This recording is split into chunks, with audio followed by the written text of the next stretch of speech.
हनु मन करता बनाओ के कुछ करे के कि मन कर सिलवट पे लोढ़ा से और तो पूछ दे जवानी राजा जी एगो मेहरारू बियाह भइल गवना करा के लइकवा लिया के यही तरह चचल ठंडी के दिन में छोड़ के चल गइल बा और बियाह करके लिया के ओकरा के धनगाई में छोड़ के डेहरी में ड्यूटी करता और बुलावतिया तो कैसे कहतिया कि मन कर सिलावट पे लोढ़ा से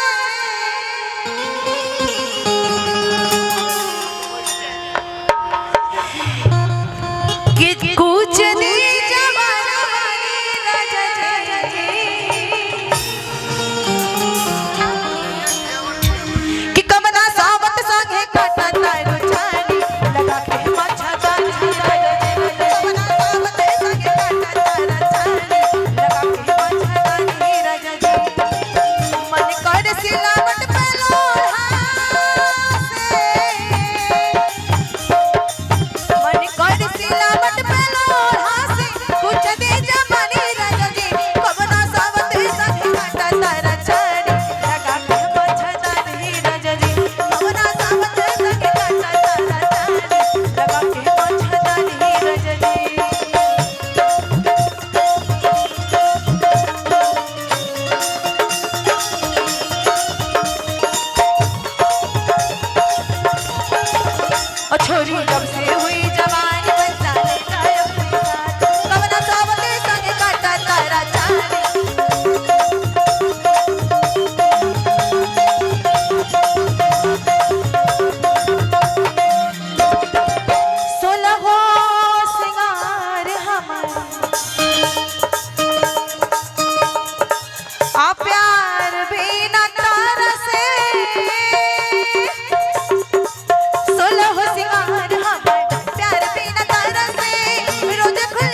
और तक कुछ दे जवानी राजा जी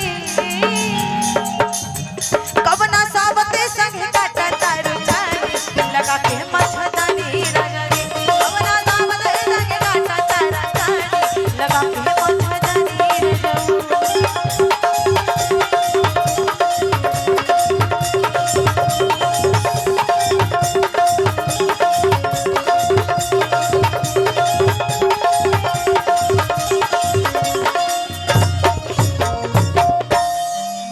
खिलेला अलेला लेला